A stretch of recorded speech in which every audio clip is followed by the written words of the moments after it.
আর লোহার খাঁচার মধ্যে টরে টক্কার জন্যেই এই আওয়াজ হচ্ছে। তারা মৃতমানের দিকে তাকিয়ে করুণ চোখে মাথাটা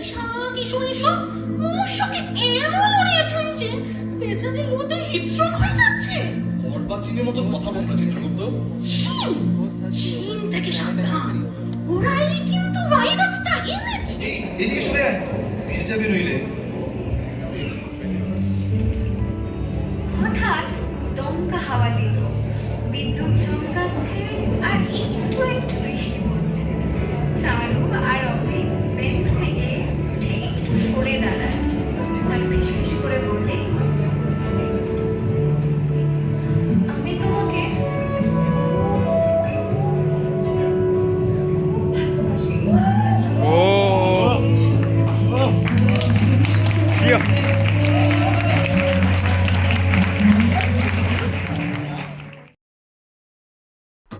নমস্কার, আমি আত্রেই ব্যানার্জি।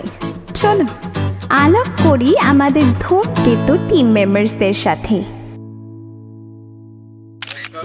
আমার নাম বৈভব, আমি ধূমকেতু পরিবারের একজন সদস্য এবং আমাদের এই টিমটা আমরা অনেক রেকর্ড শ্রুতিনাট্য আগে করেছি এবং এটা আমাদের থার্ড টাইম যে আমরা স্টেজে একটা কোনো নাটক করছি এবং তার আগে যে দুটো করেছি দুটোই আমাদের সুপার ডুপার হিট হয়েছে এবং এই টিমটার সাথে কাজ করা একটা বিশাল এক্সপিরিয়েন্স। আমাদের ক্যামেরার পেছনে রয়েছে ডিরেক্টর বাবু আমাদের, যিনি খুব সুন্দরভাবে প্রত্যেকটা নাটক পরিচালনা করেন এবং ভীষণ সুন্দর লাগে এই টিমটার সাথে কাজ করতে। এই যে দেখলাম আপনি 40টা পেজ চুরি করে আনলো, এই যে দেখলাম এই বসে বসে ছাদ লাগছে, ওদিকে ক্যামেরার পেছনে আপনি, ব্যাস এই টিম। আরেকজন মিসিং, আসেনি, আসতে পারতো, হোয়াট এভার। এই যে টিম, সারা জীবন যেন এরকমভাবে আমরা সুন্দরভাবে কাজ করে যেতে পারি। কাজ আগে অনেক হয়েছে, বলে দিয়েছে এই যে সঙ্গীতা রায় ঋতবান। আচ্ছা, খুব ভালো লাগছে কাজ করতে করে করে আসে এসব কাজ। ভালোবাসা খুব কঠিন। এই ডায়লগটা কিন্তু ওর একদম যাকে বলে ওর পাঞ্চলাইন হয়ে গেছে। ওর নাম সুস্মিতা, বাট ওর খুব কঠিন পাঞ্চলাইন হয়ে গেছে। ভালো পাঞ্চলাইন হয়ে গেছে ওর এটা। ভালোবাসা তুই যা টাইপ করছে না ভাই, দেখ 2024-এই আমাদের এই ধূমকেতু গ্রুপটা তৈরি হয় এবং সেই দিনই প্রথম দিন আমার মনে হয়েছিল যে এই গ্রুপটা আমরা অনেকটা দূর এগিয়ে নিয়ে যেতে পারি। আমি যখন ডিরেক্ট করছি পুরো সমস্ত গ্রুপটাকে, তখন আমি দেখতে পেয়েছিলাম যে বৈভব, সুস্মিতা, রূপাঞ্জনা এবং আত্রেই সবারই নিজস্ব ট্যালেন্ট উজাড় করে দিয়েছে। এন্টায়ার স্টোরি যে কটা আমরা করেছি অসাধারণ হয়েছে। টিচার্স থেকে শুরু করে সমস্ত যারা স্টাফ, নন স্টাফ মেম্বার্স ছিল, তারা খুব বলেছে যে খুব সুন্দর হয়েছে এবং আশা করা যায় যে পরবর্তীকালে আমাদের থেকে ওরা এই গল্প অনেক চায়। তো এইবারেও আমরা এই থ্যাঙ্কস গিভিং সেরিমনিতে নিয়ে এসেছি পোষ্য। আর এই পোষ্য এই গল্পটা এই প্রেম, অভিমান, রাগ এবং সবটা নিয়ে আছে। শুধুমাত্র মিষ্টি প্রেম এবং শুধুমাত্র একটা স্যাড এন্ডিং নয়। ভালোবাসাটা যে কিভাবে ডিফাইন করা যায় আমরা কেউ নিজে জানি না। তাই এই পোষ্য শুনতে আমি আজ সবাইকে বলবো যেন তারা শুনতে আসে, রেডিও মির্চির থেকে নেওয়া এবং শেষের পার্টটুকু আমাদের নিজের মতন করে লেখা। তো আমি চাইবো যারাই আছেন, যারা স্টাফ, নন স্টাফ মেম্বার্স, তারা যেন আসে এবং এনজয় করে এবং দ্য স্টুডেন্টস অ্যাজ ওয়েল। নমস্কার। আগের বারে আমরা যে সেকেন্ড ড্রামাটা করেছিলাম বন্ধু হয়ে আমার, তাতে রেসপন্স খুব ভালো পেয়েছি, কিন্তু তার আগে বকুনিটা খুব সুন্দর করে খেয়েছি। একজনের গার্জেন কল হতে হতে হতে হতে হয়নি, সেই সবের পরে সেই মানুষটি বলেছিলেন না আর গার্জেন কলও নয়, লেটারও নয়, এবার ভালো করে পড়াশোনা করো, বড় হও। এবং প্রত্যেকটা টিচার ডেকে বলেছিলেন যে হ্যাঁ এই গল্পটা খুব সুন্দর হয়েছে, তোমরা যাতে চালিয়ে যেতে পারো, পরবর্তীকালে স্টুডিওতে তোমরা রেকর্ডিং করে নিজেদের একটা গল্প বা করো, এই দলটা যেন না ভাঙে, ইত্যাদি ইত্যাদি ওদের রিয়াক্ট রিয়াকশন দেখে বোঝা গেছিল, এটাই বুঝতে পেরেছি যে হ্যাঁ আমরা পারছি, নতুন হলেও চেষ্টা করলে ভালো করতে পারি। আসলে প্রেমের সঙ্গে রিলেটেড সবকটা স্টোরি প্রেম, সেটা প্রেমের বন্দোবস্তই হোক বা অন্য কিছু। আজকের গল্পটা একটু অন্য স্বাদের। আমাদের ধূমকেতু পরিবারে এর পরিবার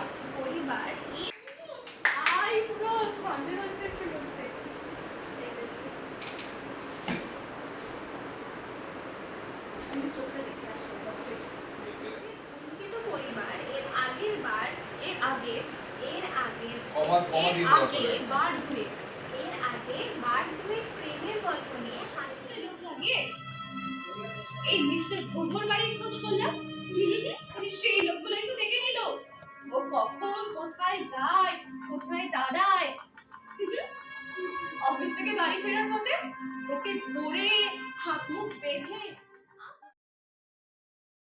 আমরা এই বিএসসি অর্থাৎ ভবানীপুর এডুকেশন সোসাইটি কলেজের নিউ ল্যাব বিল্ডিংয়েই প্র্যাকটিস করি।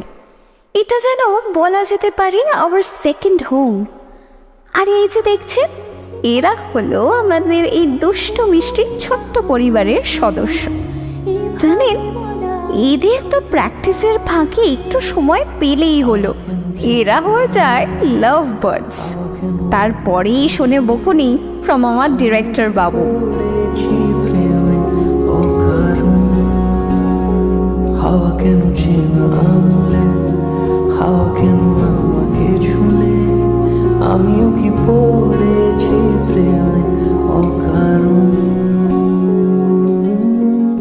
সব হলো, কিন্তু বাড়ি ফেরার পথে একটাই কথা মাথায় আসে সকলের, কি আবার দেখা হবে তো? হাসি মজা ঠাট্টাতে বেশ কয়েকটা সাকসেসফুল পারফরমেন্সেস এসেছে, আরও আসবে। আপাতত অডিও ড্রামার কিছু ক্লিপস এনজয় করুন, এবং এর সাথে বলে রাখি অডিও প্লের পুরো video will be uploaded soon. Till then ভালো থাকুন, ভালোবাসা নিয়ে থাকুন, আর পুজোতে খুব আনন্দ করুন। হ্যাপি পুজো। যদি লাইন ক্রস করে যায় তবে আসলে প্রেমের সঙ্গে রিলেটেড সবকটা স্টেপই প্রেম, সেটা প্রেমের বন্দোবস্তই হোক বা অন্য কিছু। আমাদের ধূমকেতু প্রতিবার এর আগে বার দুয়েক প্রেমের গল্প নিয়ে হাজির হয়েছিল আপনাদের সামনে। মুখটা ঘোরালো সঙ্গীতা। বাড়ি থেকে বেরোনোর মুখে এইরকম বাধা পড়লে ভালো লাগে? আয়নার সামনে দাঁড়িয়ে চুলে সেরামটা দিতে দিতে মুখটা দিয়ে বিরক্ত সূচক শব্দ করল। হ্যাঁ তেরি কি আবার বিরক্ত করছে, কি যে করে না, এক্ষুনি তো খাবার দিয়ে দাও। পড়শিদের বাড়ি গিয়েও হুলুস্থুল বাঁধাবে, তাই সৌমিতা ওর জন্য ছোট্ট খাট্ট খাঁচা আনিয়ে রেখেছে। সেইটা মনে হয় ওর পছন্দ। এর মধ্যে অনিয়ন ফ্লেভারের চিপসের সাথে মিষ্টির প্যাকেটটা নিয়ে আসি বলে আমায় অপয়া বলে। আমি এইসব অনাথ সৃষ্টি করে মা বাবাকে খেয়েছি আর এই বাড়ির অমঙ্গল ডেকে আনছি। এই ঘটনাটা দিন 10 আগেই তোকে বলেছি। এই গল্পটা তো শুনেছি, আর শুনে রাগে খুশিওছি। এবার কি হয়েছে সেইটা বল। আরে আজ যে বাচ্চাটাকে অঙ্ক করাই, তার বাবা বললেন, একটা কঠিন কঠিন অঙ্ক দেন কেন আমার ছেলেকে? নিজের রামানুজন হওয়ার ইচ্ছা, বাচ্চাটার বুদ্ধি ইচ্ছা। ওসব ছাড়ুন, বাচ্চাটাকে নিজের মতন করে শিখতে দিন। সব বৈজ্ঞানিক এসে দিতেছে। ভাব একবার, আমি তো বাচ্চাটাকে শেখাতেই চাইছিলাম, ওর বেসটা শক্ত করার চেষ্টা করছিলাম। এরকম অপমান ভাল লাগে বলতো? সৌমিতা শান্ত হয়ে শুনছিল কথাগুলো, ছেলেটাকে বলতে দিচ্ছিল কথাগুলো। মনের ভাবটা নেমে যাবে। এবার শান্ত গলাতেই বলল, তোর অসুবিধা কোথায় জানিস? তুই না মুখ ফুটে কিছু বলতে পারিস না। এই ছাত্রের বাবাকে কিছু বলেছিস? বলিস তাই তো? আমি শিওর তুই কিছু বলিস না। সেদিন তুই পিসিকেও কিছু বলিস নি। আরে এনারা আমার গুরুজন, কিছু বাজে কথা বলে দিলে ওদেরই অসম্মান হবে। আর ওরা তোর সম্মান নিয়ে ফুটবল খেলতে পারেন তাই তো? তোর পিসির কি খবর এখন? আবার গালাগালি করছেন নাকি? না, তা করেনি, বাড়ি থাকলে তো করবে। সেই দিনই বলছিলেন এই অপয়াটার জন্য আমি সুদ্ধাচারী জীবনের বাধা পড়লো। আমি কদিন আশ্রমে কাটিয়ে আসবো। তারপর আর কি, ওই কালনা ব্যারাকপুর কোথায় আশ্রম রয়েছে সেখানে সময় কাটাতে গেছে। এই অপয়ার ছোঁয়া কাটাতে সময় লাগবে হয়তো। শেষ কথাটায় একটা ক্লান্ত হাসি হাসল ঋতবান। মুখটা মুচড়ে ওঠে ওই হাসি দেখে। ঋতবানের সমস্যা হচ্ছে ও মুখ ফুটে কিচ্ছু বলতে পারে না, আর তার আন্টিও সুবিধে নিয়ে লোকে ওর ঘাড়ে চড়ে নাচে। এই যে টিউশনের কথা বললো, ওই ছেলেটাকে সমস্ত টিচার বলে দিয়েছিল এর নিরেট মাথা, এর দ্বারা কিছুই হবে না। একমাত্র ঋতবানের আপ্রাণ চেষ্টায় ক্লাসের গণ্ডি বেরোয়। তার বাবা কৃতজ্ঞ থাকার বদলে যে মানুষটা তার ছেলের নির্জীব ক্যারিয়ারকে তুমি প্রফেশনাল হেল্প কারোর সঙ্গে একটু কথা বললাম। জবাবে ঋতুবান সেই ক্লান্ত হাসি এসে বলেছিল, কি হবে কথা বলে, আমার কপাল, যতদিন বাঁচবো সহ্য করতে হবে। সহ্যের সীমা ছাড়ালে তখন দেখা যাবে। আর প্রফেশনাল হেল্পের কথা বলছিস, সেই টাকা আছে নাকি? কোনো ক্রমে টাকা দিয়ে নিজের খরচটুকু চালাই, বাড়িটা পৈতৃক বলে গলা ধাক্কা দেয়। সৌমিতা অনেকদিন ভেবেছে ঋতুবানকে বলবে, শোন, আমার তোকে খুব ভালো লাগে, তোকে ছাড়া অন্য কারোর সঙ্গে থাকবো ভাবতেই পারি না। তুই আমার বাড়িতে এসে থাক, চারপাশে কি কথা উঠলো তাতে আমার বিন্দু মাত্র যায় আসে না। কিন্তু ভয় হয়, খুব ভয়। ঋতুবান হয়তো দীর্ঘশ্বাস ফেলে বলবে, না রে, তা হয় না। তুই আমার সাথে থেকে নিজেকে আর সমস্যা তৈরি করিস না। এমনিতেই আমার জীবন খুব টাফ। সারা দিন ঘুরে বেরিয়ে খাওয়া দাওয়া সেরে সিনেমা দেখে সন্ধ্যের পর বাড়ি ফিরে বিছানায় শুয়ে এই কথাটাই ভাবছিল সৌমিতা। আজ একটু ঠান্ডা ঠান্ডা ভাব আছে, কিন্তু ওই ছাত্রের বাবার কথা শুনে মাথাটা গরম হয়ে যাচ্ছে। কি স্পর্ধা লোকটার, পোষ মানিয়েই দেখেছে, ঠিক এই পোষ্যর মতো।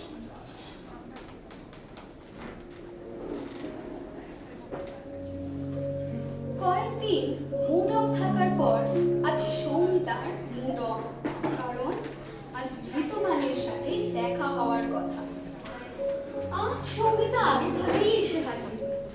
এই কদিন সব একই রকম চলছে, শুধু একটা জিনিস ছাড়া। সৌমিতা রিসেন্টলি আর একটা পোষ্য নিয়েছে, এবং দ্বিতীয় পোষ্যটি নেওয়ার পর তার মনে হয়েছে যে এর ফলে তার জীবনে একটা বদল এসছে, ভালো বদল। আজ আয়নার সামনে দাঁড়িয়ে চুল আঁচড়ানোর সময় তার মনে হচ্ছিল, না, ধকল গিয়েছে বল। বেশ চিন্তা ব্যাপার বুঝলি, 2 সপ্তাহ হতে চললো। কিন্তু পুলিশ এখনো কিছু জানালো না। বলছে তো খোঁজ চলছে, কিন্তু আমার মনে হয় না পিছনে কাউকে কিছু না জানি দূরে কোথাও ধর্মকর্ম করতে গেছে। আমার অভিশাপ কাটানো নেহাত সহজ কাজ নয় রে। তুই নিজেকে এরকম ডিভ্যালিউ কেন করিস ঋতু? কে বলে তোকে এসব কথা? একটা ঘটনা ঘটেছে, তার জন্য তুই নিজেকে দায়ী করবি? ঘটনা একটা নয়, দুটো। দুটো? হ্যাঁ, আবার কি হয়েছে? ওই যে বাচ্চাটাকে পড়াতাম, 3 মাসের আগে ওর বাবা, আরে মানে মিস্টার গুহর নাকি অফিস থেকে বেরিয়ে বাড়ি ফেরেনি। কি বলছিস? আবার একটা মিসিং কেস? আর বলিস কেন, আমায় ফোন করে জানিয়েছেন মিসেস গুহ, বলেন এই কথা আমাদের পড়াতে আসতে হবে না, প্রয়োজনে পুলিশের তদন্তে হেল্প করবে। তো তারপর? তারপর আমি থানাতে ফোন করলো, বললো হাজিরা দাও। গেলাম, ঘন্টাখানেক বসে রেখে নানা রকম প্রশ্ন করলো। কিরকম প্রশ্ন? নেহাতি মামুলি প্রশ্ন, কি করি, কতদিন চিনি। আমি যা বলার বললাম, পুলিশও জানে আমার দ্বারা কিছু হবে না। তাই বললো বাড়ি যান, দরকারে আবার ডেকে পাঠাবো। সৌমিতা শুনে স্তম্ভিত হয়ে গেল। এই কদিনে তার মনের গভীরতম জায়গায় থাকা এই ছেলেটির জীবনে এত কিছু হয়ে গেল, আর সে কিছুই জানতে পারল না। এর উপর দিয়ে এত ঝড় গিয়েছে, আর সৌমিতা তাকে বাঁচাতে পারল না। অজান্তে চোখ দিয়ে 2 ফোঁটা জল গড়িয়ে পড়ল ওর গাল দিয়ে। সেটা দেখে ঋতুবান ভারী বিব্রত হয়ে বলল, আরে কি, আর আমি শুনি না, কাঁদিস কেন? ওই দেখ, আর কি হলো রে বাবা? তুই আমায় জানালিও না একবার? এতগুলো কাণ্ড ঘটে গেল, তুই আমাকে কিচ্ছু বললি না। তোর যদি কিচ্ছু হতো আমি তো নিজেকে ক্ষমা করতে পারতাম না। তুই তুই কি রে ঋতু? কেন বলিস নি জানিস? ঠিক এই কারণে তুই টেনশন করবি বলে। আচ্ছা আচ্ছা ওকে, আই এম সরি, এবার তো ক্ষমা কর প্লিজ। ঋতুবানের নরম গলায় একটু শান্ত হয় সৌমিতা, কান্না আর হাসি মেশানো গলায় বলে, একদিকে ভালো হয়েছে জানিস, তোর বেশি মোটেই ভালো মানুষ ছিলেন না। যে নিজের ভাইপোকে অপয়া বলে, উঠতে বসতে অপমান করে, তাকে আমি ভালো বলতেই পারবো না। তাছাড়া এই মিস্টার গুহ, এও তো তোকে টিটকিরি দিয়েছিলেন। এরা গিয়েছে, ভালোই হয়েছে। এইটা আমার কি কথা? আমার সাথে খারাপ ব্যবহার করলে কি তারা খারাপ হয়ে যাবে? তাছাড়া এদের কোনো অনিষ্ট হলে এদের ইমিডিয়েট সাপ্লিটা কি হবে একবার ভাবতো। আলবাত খারাপ হয়, আলবাত খারাপ হয়। তোর মতো এত ভদ্র আর হেল্পফুল একটা ছেলের সাথে যে খারাপ ঋতুবান অবাক হয়ে দেখছিল চারপাশে। একটা ঘর ঘরে শব্দে মুখ ফিরিয়ে দেখে সৌমিতা একটা চাকা লাগানো 3টে তাকে বিভক্ত ট্রলি নিয়ে হাজির। তার ওপরের তাকে একটা মস্ত ঢাউস কেক, সেকেন্ড তাকে সুন্দর করে প্যাক করা একটা টি শার্ট আর জিন্স, আর একদম নিচের তাকে 3টে বই আর তাদের সাথে রাখা একটা দামি পারফিউম। ঋতুবান অবাক হয়ে মুখ তুলে তাকিয়ে কিছু বলবার আগেই সমিতা তড়বড়িয়ে উঠল। এগুলো তোর? আমি নিজের পয়সা দিয়ে কিনেছি, পুরোটা তোর রে। এই একটা দিনই তো তোর জন্য কিছু করতে পারি বল? আয় আয়, এদিকে আয়।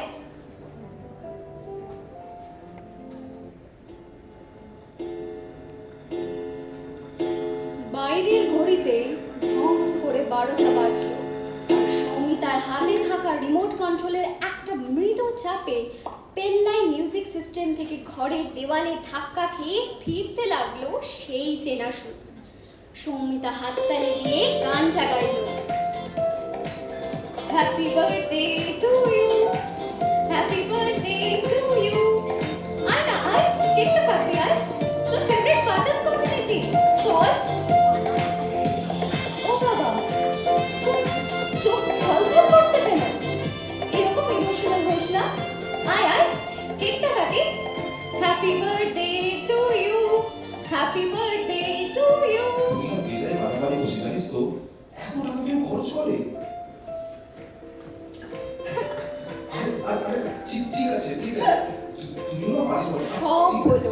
ঠিক আছে। কেক কাটা, কেক মাখানো, নতুন জামা পরে নতুন পারফিউম মেখে ঋতুবানের ক্যাটওয়াক, দুজনেই হাসছিল খুব। এবার সৌমিতা বলল,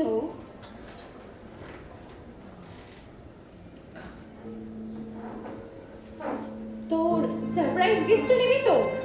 আবার সারপ্রাইজ? পরে সারপ্রাইজ থাকলে নতুন শব্দ বুঝতে হবে। আর কোন সারপ্রাইজ আছে রে? দেখেই জানা, এটার ওপর বড় গিফট তোর জন্য আর কিছু হতেই পারে না। তুমি না বেজায় বাড়াবাড়ি করছে জানিস তো, এত টাকা কেউ খরচ করে? হ্যাঁ, টাকায় শ্যাওলা জমে যাওয়ার থেকে খরচ করাই ভালো। তুই আসবি সারপ্রাইজ দেখতে, নাকি ওখানে দাঁড়িয়ে আজেবাজে বকবি? এবার আর ঋতুবান কথা বাড়ালো না। সৌমিতা ওর হাত ধরে দুটো ঘর পেরিয়ে সরু প্যাসেজের মধ্যে থাকা একটা খুপড়ি ঘরের সামনে আনলো। সৌমিতার হাতের স্পর্শে কাটা শিরশির করে উঠলেও কিছু বলল না ঋতুবান। এখানে কি আছে রে? আমার বাড়িতে দুজন নতুন অতিথি এসেছে রে, আমার পোষ্য। তাদের সাথে তোর আলাপ করাবো না? সেটাই তো তোর গিফট রে। তার মুখে চোখে একটা রহস্যময় হাসি। ঋতুবানের কানে আসছে অদ্ভুত একটা ঠং ঠং শব্দ ঘরের ভিতর থেকে। ঘরের ভিতরে লাইট জ্বেলে দিল সৌমিতা।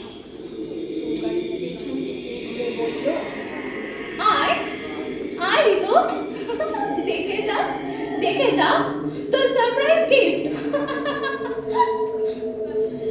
ঋতুবান ঘরে ঢুকল। আর সঙ্গে সঙ্গে মাথাটা দুম করে ঘুরে গেল। ঘরের মধ্যে থেকে আসছে একটা বিশ্রী গন্ধ, নোংরা বর্জ্য পদার্থের গন্ধ। ঘরের মধ্যে রয়েছে দুটো পেটে খাঁচা, একদমই বড় নয়, একটা মানুষ কষ্ট করে থাকতে পারে। আর সেই খাঁচার মধ্যে উবু হয়ে বসে দুটো মানুষ, একজন মহিলা, একজন পুরুষ। ঋতুবান তাদের চেনে।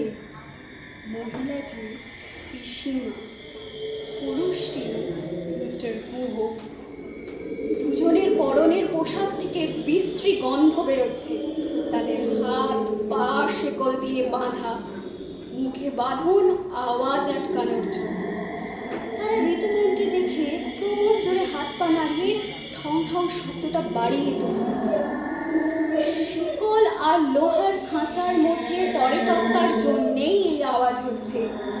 তারা ঋতুবানের দিকে তাকিয়ে করুণ চোখে মাথাটা ঝাঁকিয়ে কিছু বলার চেষ্টা করল। বেরোলো একটা চাপা কুই কুই শব্দ। ঋতুবান দাঁড়িয়ে ঠক ঠক করে কাঁপছিল। অতি কষ্টে তোতলানো গলায় মুখ তুলে বলল, এসব কি? কেন? তোর সারপ্রাইজ? এই দুটো পোকাই তো তোকে অপমান করেছিল না? কিট, এই দেখ, আমি তাদের বেঁধে এনে এখানে রেখে দিয়েছি যাতে তোকে এরা আর উত্তপ্ত করতে না পারে। তোকে যে যখন কোনো রকম ভাবে অপমান করবে না, তাকেই সরিয়ে দেবো। পৃথিবী থেকে নয় রে, সমাজ থেকে সরিয়ে দেবো। তুই কি পাগল হয়ে গেছিস সুমিতা? হ্যাঁ? পাগল? আমি? একেবারেই না। মাথা ঠিক না থাকলে এই প্ল্যানিং